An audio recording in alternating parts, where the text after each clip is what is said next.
Student नमस्कार। मैं आपको बताने जा रहा हूं कक्षा 10वीं एमआरआईट परियोजना का पार्ट 2।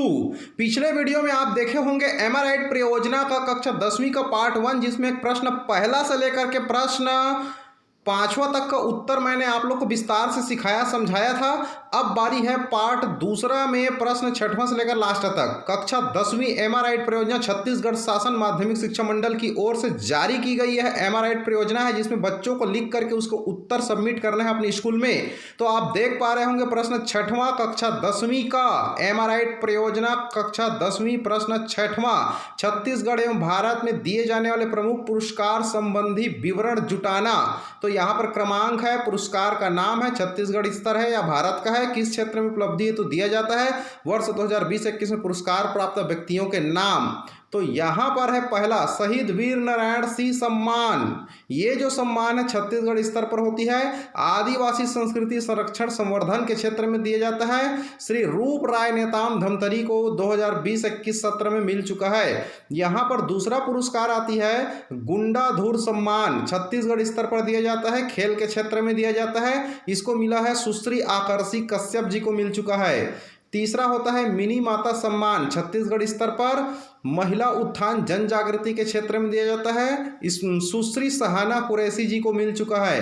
अब आती है यहाँ पर इसी तरह से आप चाहें तो इसमें तीसरा में चौथा पांचवा छठवां आप 10 लिख सकते हैं, 15 लिख सकते हैं, तो कम से कम 3 लिखना था, तो आप चाहें तो और भी लिख सकते हैं।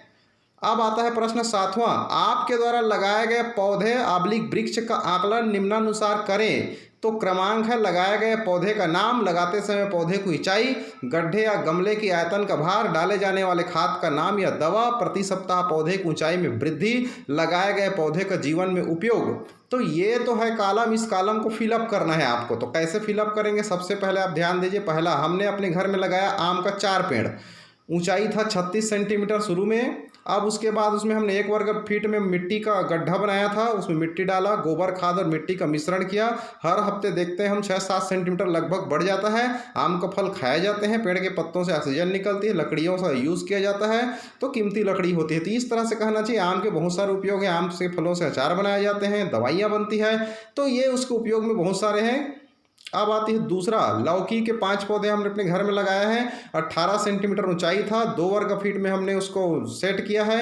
अब आती है गोबर खाद, मिट्टी हमने डाला है, 8 सेंटीमीटर प्रति सप्ताह बढ़ जाता है, लौकी की सब्जियां बनती है।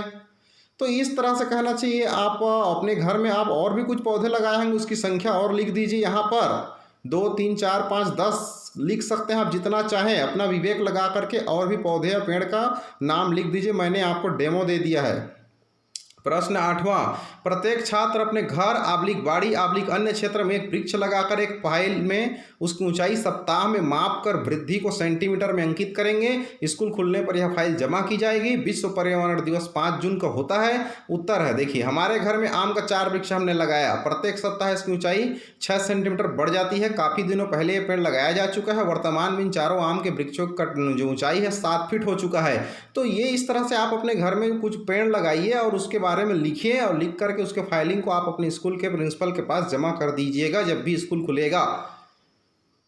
अब आती है यहाँ पर प्रश्न 9वां, छत्तीसगढ़ के लोक नृत्य एवं प्रसिद्ध नर्तकों के नाम। तो क्रमांक है, लोक नृत्य का नाम है, नर्तकों के नाम है, लोक नृत्य किस अवसर पर किया जाता है वो है। तो यहाँ पर पहला है राउत नाचा। तो हमारे बिलासपुर क्षेत्र का राउत नाचा का जो प्रसिद्ध है कहना चाहिए यहाँ पर परसराम यादव जी, तो परस यादव कहते हैं उसको। लोक नृत्य किस अवसर पर गाया जाता है, दीपावली कार्तिक अघन माह के अवसर पर गाया जाता है, अक्सर ठंड के आसपास। दूसरा है सुआ नृत्य, थिरमन सिंह जी इसके नर्तक के नाम है कहना चाहिए। अब इतना पॉपुलर तो नहीं है ये थिरमन सिंह, लेकिन नर्तक में भाग अवश्य लेते हैं। दीपावली के रात्रि में शिव गौरव विवाह के आयोजन में इस समय इसका नृत्य किया जाता है। पंथी नृत्य है, अमरदास जी इसके कहना चाहिए पंथी नृत्य के बहुत ही प्रसिद्ध नृत्यकार है। यहाँ पर गुरघासीदास जयंती 18 दिसंबर के आसपास इसका आयोजन होती है। चौथा होता है सैला नृत्य, बिसाहू नेताम जी है, जिसमें फसल कटने के बाद आदिवासियों का एक नृत्य होता है ये। 5वां होता है यहाँ पर फाग नृत्य, खिलावन पटेल जी इसमें बिल्कुल नृत्य करते हैं, और फाल्गुन महीना में होली पर्व के समय इसका लगभग उसी समय में फाग नृत्य का आयोजन होता है। गेड़ी नृत्य ब्रिजलाल जी है, जिसमें हरियाली पर्व में इसका गेड़ी उत्सव मनाया जाता है, जिसमें कहना चाहिए इस बार तो गेड़ी नृत्य में हमारे प्रदेश के मुख्यमंत्री भूपेश बघेल जी भी गेड़ी नृत्य का प्रदर्शन कर चुके हैं। तो यहाँ पर इस तरह से आप नेक्स्ट प्रश्न है प्रश्न 10वां, ऑक्सीमीटर क्या है, एक स्वस्थ व्यक्ति का ऑक्सीजन स्तर कितना होना चाहिए। तो उत्तर है पल्स ऑक्सीमीटर एक छोटा सा डिजिटल उपकरण होता है जो शरीर में ऑक्सीजन लेवल की जांच करता है। इसे अंगूठा या उंगली तर्जनी में चिपका कर इसका पाठ्यांक को मापन करते हैं। एक स्वस्थ व्यक्ति का ऑक्सीजन स्तर 95 से 100 के बीच होना चाहिए। कोरोना संकट वर्तमान समय में समय समय पर संक्रमित व्यक्ति का ऑक्सीजन स्तर का मापन करते रहना चाहिए। प्रश्न 11वां, कोरोना महामारी पर 150 शब्दों में एक निबंध लिखें। कोरोना महामारी पर निबंध लिखना है। कोरोना वायरस का संबंध एक वायरस के ऐसे परिवार से जिसके संक्रमण से जुकाम से लेकर सांस लेने में तकलीफ, बुखार, सर दर्द जैसी समस्या हो सकती है। इस वायरस का संक्रमण दिसंबर में चीन के वुहान शहर में शुरू हुआ था। बुखार, खांसी, सांस लेने में तकलीफ इसके लक्षण है। यह वायरस एक व्यक्ति से दूसरे व्यक्ति में फैलता है, इसलिए इसे लेकर बहुत सावधानी बरतनी चाहिए। कोरोना संक्रमित व्यक्ति के फेफड़े में ऑक्सीजन स्तर कम हो जाता है, नाक में म्यूकस जमा हो जाता है, मुंह का स्वाद बिगड़ जाता है। यहाँ पर कोरोना वायरस में जब संक्रमण की शुरुआत होती है तो पहले बुखार, फिर सूखी खांसी होती है, फिर हफ्ते बाद सांस लेने में परेशानी होने लगती है। इसका कोई सटीक इलाज नहीं निकला है।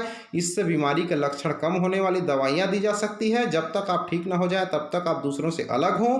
हॉस्पिटल या घरों में आइसोलेशन में रहना चाहिए। समय समय पर हाथों को साबुन से धोना चाहिए। सैनिटाइजर का प्रयोग करना चाहिए। मास्क का प्रयोग करें। सोशल डिस्टेंसिंग बना करके रखें। भीड़ क्षेत्र में ना जाएं। विटामिन युक्त भोजन खावें।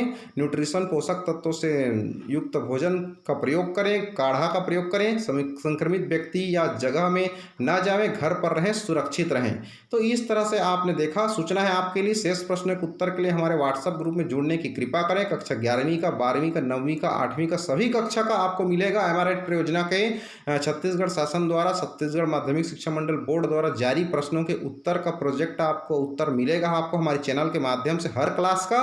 इसके लिए आप हमारे चैनल को सब्सक्राइब कर लीजिए, बेल आइकन घंटी जरूर दबाइए, तब कि आपके मोबाइल में पहुंच जाएगा। नीचे डिस्क्रिप्शन बॉक्स में ग्रुप पहला और ग्रुप दूसरा का व्हाट्सएप ग्रुप है, टेलीग्राम ग्रुप है। इसमें से किसी एक ग्रुप में आप ज्वाइन हो सकते हैं। अगर ग्रुप पहला भर चुका है तो ग्रुप दूसरा में ज्वाइन हो जाइए और हमारे चैनल को सब्सक्राइब कीजिए, बेल आइकन घंटी जरूर दबाएं ताकि अगला सभी कक्षाओं के एमआरआईट परियोजना का उत्तर आपको मिल सके। तो इस तरह से आप हमारे चैनल पर लगातार बने रहिए। बहुत बहुत धन्यवाद।